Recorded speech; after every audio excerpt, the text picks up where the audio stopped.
The second semi-final is the first ever finals Q clash, as the third place Brisbane Lions take on the 7th place Gold Coast Suns, coming off a fairy tale win in Fremantle in their elimination final.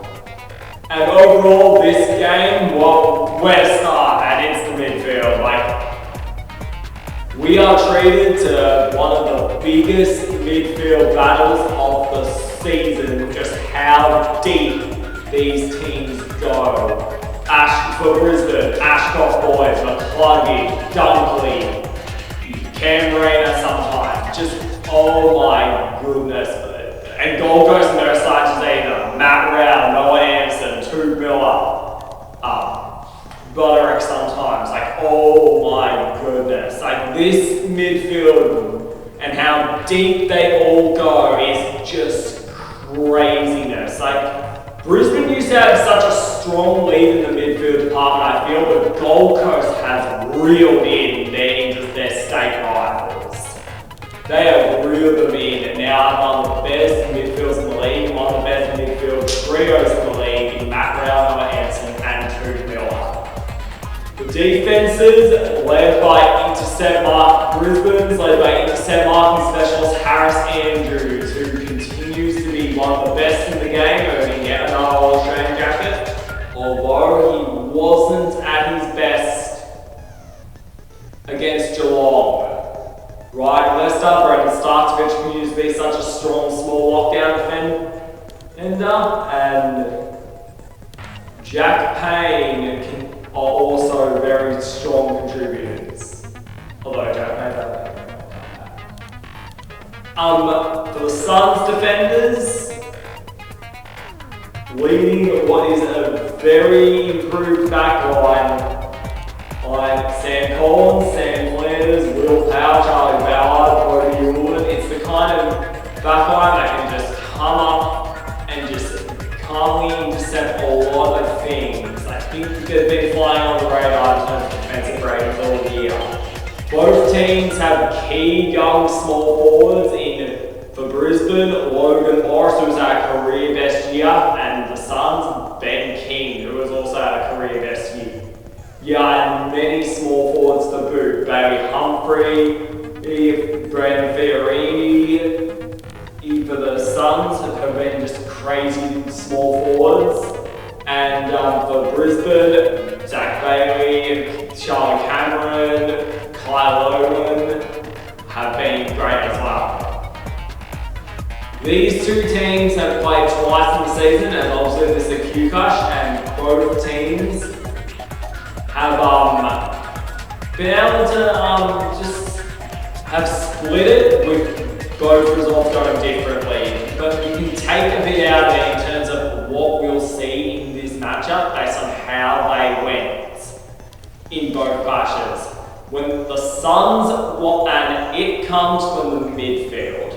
In both matchups, whoever dominated the midfield and whoever's contested duo beast came up and won, or they won. When the Suns won by 66 points, it was the Matt Rowell and Noah Anderson show, both racking up 30 disposals each, and when both rack up a heavy amount of disposals and don't just rack them up, are damaging with their kick-ins and even score some goals themselves, that's when the Suns win. But when in round 8, round about the day after my birthday, it was the Brisbane Lions father-son duo Will Ashcroft and Levi Ashcroft who dominated.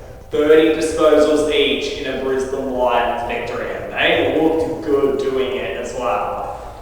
So that is the absolute key, and I think, obviously a lot of positions matter, but this is the key to the matchup. Whoever dominates in the midfield will win this football game, from what we've seen in the last 2 matchups. Nothing to talk about is the overall pressure and potential momentum the Suns will be on. The Suns will be riding on an absolute high. They'll be so happy with like that insane win in Fremantle, and they'll be like ready to go in this matchup. And they have a lot of players in strong form at the moment. Bailey Humphrey kicking 3 in the quarter is one that is very deadly for the Lions. Have to figure out. And the Lions, although a few guys want to bounce back, Logan Morris had a very quiet game against Geelong, and him getting back into form and being able to shut down the Suns defenders and Suns back line is a key to Brisbane winning this game, as well as their small team. A lot more damaging with like their possession. A big loss for Brisbane heading into this game is Lachie Neale, who was obviously out of a calf injury, and he has been a player who's been instrumental in massive Lions victories all throughout like the last few years to two-time Brownlow medalists. And well, it would obviously like with Will Ashcroft and Leon Ashcroft, they can cover it, but you do wonder like how they're going to go with like depth and like how they're going to replace like his gut running and overall like gut from the ball like as the season goes on and on.